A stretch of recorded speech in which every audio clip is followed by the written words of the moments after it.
Bonjour à tous et bienvenue sur mes lectures. Donc, aujourd'hui, très chers abonnés, j'aimerais vous parler du livre Le Prince Vert. Donc, j'en ai fait un petit post il n'y a pas très longtemps pour vous mettre au parfum. Donc voilà, là j'ai un peu avancé dans le livre. Je dois en être à peu près à, je dirais, un peu moins de la moitié. Et je dois dire que c'est une introduction à. C'est comme si vous étiez sous l'occupation, quoi. Voilà, c'est vachement. C'est assez bien rythmé. On a limite l'impression même que c'est romancé presque. Et je dois dire que, quand bien même il y a des passages qui ressemblent énormément à des assertions, parce qu'on ne sait pas si c'est vrai ou pas, ça nous met réellement dans la peau du personnage et vous êtes transporté comme ça dans un monde qui ne pourrait ne pas s'appeler la Terre, tellement c'est barbare, grotesque, rustre et violent. Donc ce soir, j'aimerais vous reprendre quelques passages du livre dont je vais vous en faire le sommaire maintenant. Commençons avec une intro de l'auteur, puis nous irons par la suite sur la vie du petit garçon et un contexte de vie, puis une rencontre avec les frères musulmans, un point émotionnel et la naissance du Hamas. Donc, intro de l'auteur. Il fait ici une rétrospective de ce que représente aujourd'hui son combat, sa vie, ses espoirs et ses craintes. Ensuite, il embranche sur ce que la déclaration Balfour, une curiosité de l'histoire, rapporte, et notamment, cela fait écho à une vidéo que j'ai faite sur cette chaîne. Pour faire suivre, il faut savoir que Theodore Herzl, était au vent et a eu vent de vastes territoires en Ouganda, pendant les congrès de Bâle en Suisse. Et je crois que de tête, cela doit être le sixième. Voici ce que dit le livre, je cite. À la fin de la guerre, la Palestine, foyer national du peuple palestinien depuis des siècles, est devenue un mandat britannique. Or, le Royaume-Uni se faisait de la région une idée assez curieuse. Exprimée dans la déclaration Balfour en 1917, je cite, le gouvernement de Sa Majesté envisage favorablement l'établissement en Palestine d'un foyer national pour le peuple juif. Ainsi encouragés, des centaines de milliers d'immigrants juifs, essentiellement d'Europe de l'Est, ont conflué vers les territoires palestiniens. Les affrontements entre arabes et juifs étaient inévitables. En 1948, Israël a accédé au rang d'État, mais les territoires palestiniens sont restés des territoires sans souveraineté. En l'absence de constitution susceptible de maintenir l'ordre, la loi religieuse est devenue l'autorité supérieure. Et quand chacun est libre d'interpréter et de faire appliquer la loi comme bon lui semble, le chaos s'installe. Aux yeux du monde extérieur, le conflit du Moyen-Orient n'est qu'une dispute acharnée autour de deux étroites bandes de terre.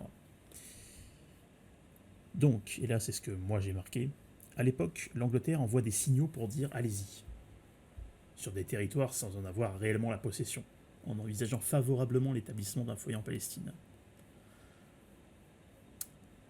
Il faut donc se souvenir de l'Ouganda. Et oui, Herzl a vent d'un territoire, Theodore Herzl, que possède l'Angleterre. Et par Joseph Chamberlain, il lui demande si son peuple peut s'installer sur ce vaste territoire. Questionnement pourquoi pas plus tard pourquoi pas plus tard en 1948 avec la Palestine? Évidemment pas avec Chamberlain. Cela est une absurdité de l'histoire, quand bien même ce n'est pas un phénomène isolé. Et là pour le coup j'ai omis deux paragraphes, qui n'apportent pas grand chose à la vidéo. Passons donc à la vie du petit garçon. Donc là on parle de l'auteur. Et du coup moi j'ai fait une note d'introduction, que je vais vous lire tout de suite. Sa vie de petit garçon est faite sous l'occupation. Le livre relate le fait qu'il a toujours vécu avec une certaine forme de haine envers les juifs. Soldat et donneur d'ordre. Évidemment là on prend les membres du gouvernement. On évite toujours de faire cet amalgame entre peuple et gouvernement. Bien même, une infime partie du peuple fait partie du gouvernement. Mais voilà, c'était pas tout le monde. Il est donc de convention, je pense, de dire que les réactions qui vont suivre peuvent être aisément comprises par tous. Pour donner du contexte, lui et ses amis s'amusaient, garçons d'une dizaine d'années, à lancer des cailloux sur des voitures de passants en visant des juifs. Voici donc la suite. Donc là, c'est le livre. La violence s'est tellement banalisée que dans les rares périodes de calme, j'en suis venu à m'ennuyer. J'ai commencé, moi aussi, à lancer des pierres avec mes amis, à la fois pour souffler sur les braises et pour gagner le respect dont jouissaient les combattants de la résistance. 2 jours plus tard, je marchais le long de la route quand la même voiture est passée. Cette fois avec 2 hommes à bord. Mais c'était le même conducteur. Me reconnaissant, il est sorti en trombe de son véhicule. J'ai encore essayé de fuir, mais je n'ai pas eu autant de chance que la fois précédente. Il m'a rattrapé, m'a violemment giflé et m'a traîné jusqu'à sa voiture. Sur le chemin de l'implantation, personne n'a pipé mot. Agrippés à leurs armes, les 2 Israéliens paraissaient nerveux, se retournant de temps en temps pour me regarder assis à l'arrière. Je n'étais pas un terroriste, juste un gosse terrifié, mais eux se comportaient en chasseurs de gros gibier qui auraient attrapé un tigre digne de finir en trophée. À la grille, un soldat vérifiait l'identité du conducteur et lui a fait signe de passer. Il ne s'est pas demandé ce que faisait un gamin palestinien avec ces types. J'avais toutes les raisons d'avoir peur. J'avais incontestablement peur. Mais je ne pouvais m'empêcher de regarder tout autour de moi. C'était la première fois que je pénétrais dans une implantation israélienne. C'était magnifique. Les rues étaient propres, il y avait des piscines, et la vue sur la vallée était imprenable. Le conducteur m'a emmené jusqu'au poste militaire, où les soldats israéliens m'ont confisqué mes chaussures et fait asseoir par terre. J'ai bien cru qu'ils allaient m'abattre et abandonner mon cadavre quelque part dans un champ. À la tombée de la nuit, ils m'ont dit de rentrer chez moi. J'ai protesté, mais je ne connais pas le chemin. Mets-toi en marche ou je te tue, a menacé un soldat. Vous voulez bien me rendre mes chaussures? Non, marche, et la prochaine fois que tu lances une pierre, je te tue. Je ne comprenais pas qu'il soit si lourdement armé et remonté pour quelques cailloux. Au moment de la première intifada, il était quasi impossible à notre peuple de se procurer des armes, nos frontières étant sous contrôle israélien. Je n'ai pas le souvenir d'avoir vu un seul Palestinien armé à cette époque. Notre arsenal se limitait aux pierres et aux cocktails Molotov. Mais nous entendions tous parler d'incidents au cours desquels l'armée ouvrait le feu et matraquait à tout va la foule désarmée.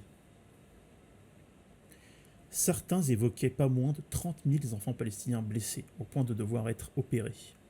À mes yeux, c'était parfaitement incompréhensible.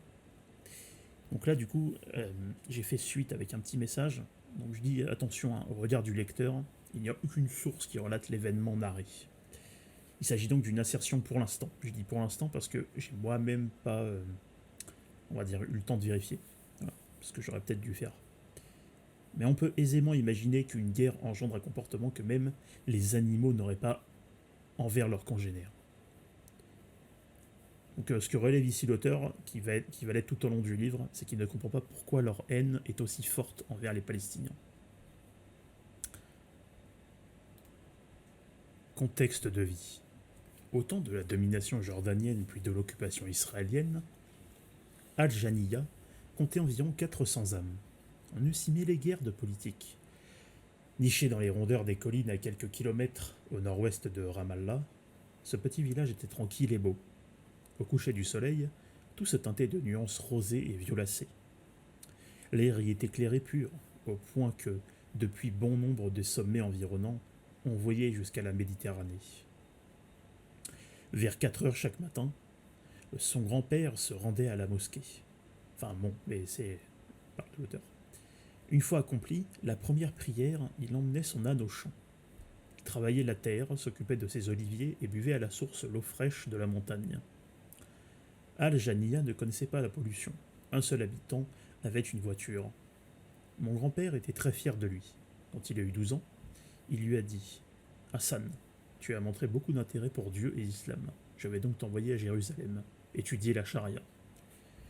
La charia régit chaque aspect de la vie quotidienne des musulmans, depuis les questions de famille et d'hygiène à celles de politique et d'économie. Le peuple arabe ayant toujours accordé plus d'importance aux traditions et aux valeurs morales qu'aux constitutions et aux lois. Il n'est pas rare que les hommes, comme mon grand-père, en arrivent à incarner la plus haute forme d'autorité.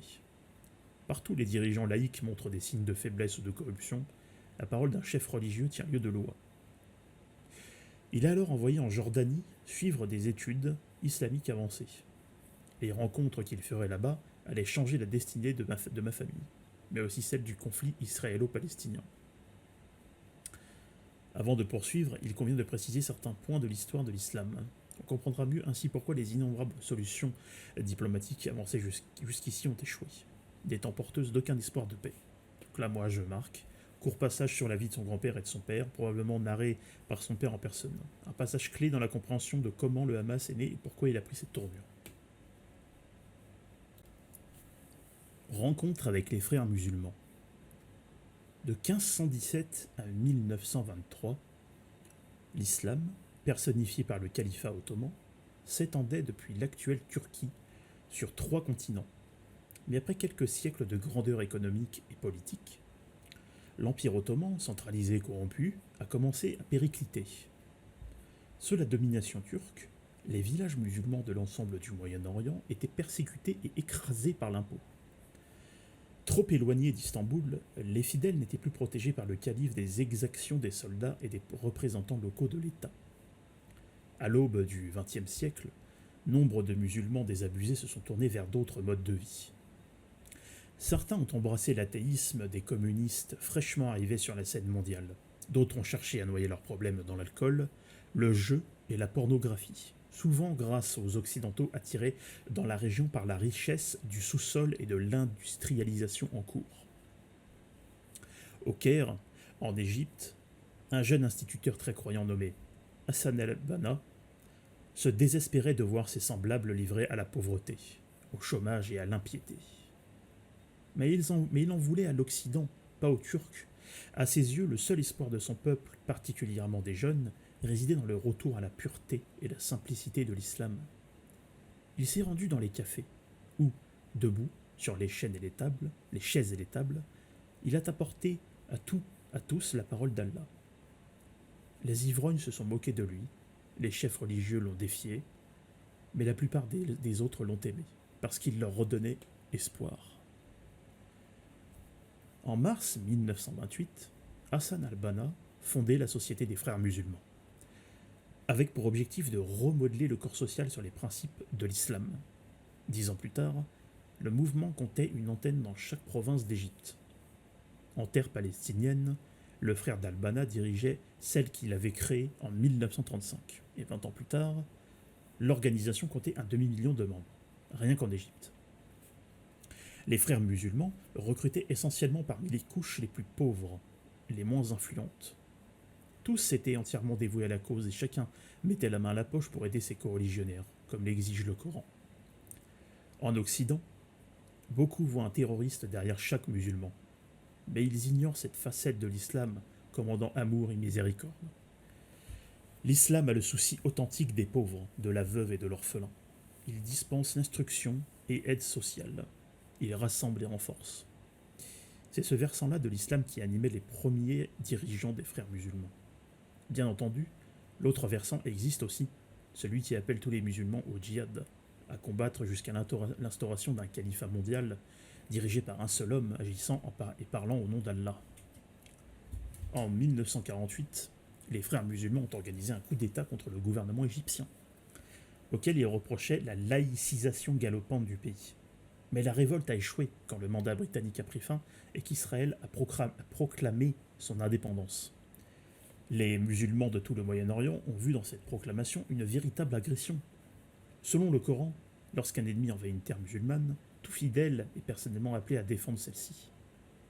Aux yeux du monde arabe, des étrangers occupaient la Palestine, berceau de la mosquée Al-Aqsa, 3e lieu saint de l'islam, après la Mecque de Médine. D'après la tradition, Mohammed est monté au ciel avec l'archange Gabriel pour s'entretenir avec Abraham, Moïse et Jésus, à l'endroit où a été érigé l'édifice religieux. Donc là, après, je fais un parallèle aussi avec ce que dit Wikipédia. Parce que bon, c'est intéressant de voir aussi les deux versants, enfin, les deux côtés. Voilà ce que dit Wikipédia à propos de la création des frères musulmans. Je cite: Hassan al-Banna fonde la société secrète des frères musulmans en 1928. Il est convaincu que le seul moyen de libérer son pays de la colonisation culturelle britannique passe par l'émergence de ce qu'il appelle un islam social. Il s'engage à lutter contre l'emprise laïque occidentale et contre l'imitation aveugle du modèle européen. Au-delà, Hassan al-Banna contribue à un basculement. En considérant que la notion de djihad doit être envisagée comme guerre offensive et non plus uniquement défensive, avec comme objectif une révolution islamique. Il est aussi dit sur Wikipédia qu'en 1948, les frères musulmans comptent 2 millions de membres, alors que le livre n'en mentionne que 500 000. Qui a tort, qui a raison? Et après, c'est un petit questionnement que je me fais. Je suppose qu'un plus grand nombre de frères auraient eu un impact beaucoup plus fort lors de leur coup d'État contre Ahmad Mahir Pacha, qui était je crois, de tête le gouverneur ou le président d'Égypte à cette époque. De plus, l'on aurait beaucoup plus aisément fait porter le caractère d'urgence à les dissoudre rapidement. Mais passons. Pour le reste, je ne suis pas un spécialiste de la question musulmane de cette période. Donc si vous avez des références et des livres, je suis tout oui. Venons-en au point émotion. La guerre a chassé de chez eux quelques 750 000 Arabes de Palestine. Contraints de quitter leur maison de gré ou de force, car leurs terres étaient devenues propriété de l'État d'Israël, les Nations Unies ont alors voté la résolution 194, qui stipule notamment, je cite, « Il y a lieu de permettre aux réfugiés qui le désirent de rentrer dans leur foyer le plus tôt possible et de vivre en paix avec leurs voisins, et des indemnités doivent être payées à titre de compensation pour les biens de ceux qui décident de ne pas rentrer. » La recommandation n'a jamais été suivie d'effet. Les Palestiniens qui, par dizaines de milliers, ont abandonné Israël pendant la guerre israélo-arabe n'ont jamais regagné leur foyer ni leur terre.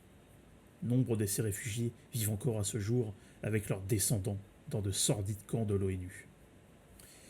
Et donc là, après, j'ai repris une définition de ce qu'était la résolution 194 de l'ONU. Concernant la résolution 194 de l'ONU, qui est éminemment outre-Atlantique, pour régir une partie du monde selon une vision américanisée, voilà ce que dit... attendez, j'ai dû faire une faute. Voilà ce qu'elle dit. Principal organe délibérant de l'ONU, l'Assemblée générale se compose de représentants de tous les États membres. Elle a été saisie de la question de Palestine pour la première fois en 1947, par sa résolution 181-2. L'Assemblée a décidé de partager la Palestine en deux États, un État arabe et un État juif, et de placer Jérusalem sous un régime international spécial. Après la guerre de 1948, elle a adopté sa résolution 194-3 de 1949 portant création de la Commission de conciliation des Nations Unies pour la Palestine afin d'aider les parties à parvenir à un règlement définitif et réaffirmer le droit des réfugiés palestiniens de rentrer dans leur foyer et de recouvrer leurs biens. La même année, l'Assemblée a créé l'Office de secours et de travaux des Nations Unies pour les réfugiés de Palestine dans le Proche-Orient, UNRWA, organisme chargé de la question des réfugiés palestiniens. Nous verrons plus tard dans le livre que ces résolutions sont à chaque fois balayées dans la main. Mais il ne faut pas oublier et garder en tête qu'historiquement, les Palestiniens sont présents en grand nombre depuis au moins un millénaire. Quand bien même on peut dire les Juifs étaient présents avant, mais ils se sont dispersés, ils n'étaient plus là. Donc là, c'est un peu une analogie. Enfin, c'est un peu un... Oui, c'est ça, un peu une analogie. C'est une analogie au monde réel. Enfin, au monde réel. À ce qu'on pourrait vivre personnellement à l'échelle d'une famille. Si vous pouvez vivre un millénaire et que vous laissez toute une famille s'installer chez vous, vous n'avez plus aucun droit légitime à y revenir. Nous sommes gardiens d'une terre avant d'en être propriétaires. C'est parce qu'on entretient ces terres et qu'elles nous en offrent des fruits qu'on peut s'en réclamer la jouissance. Enfin, cela semble plus sain comme raisonnement. Enfin, après ça, c'est moi qui le tiens. Mais continuons.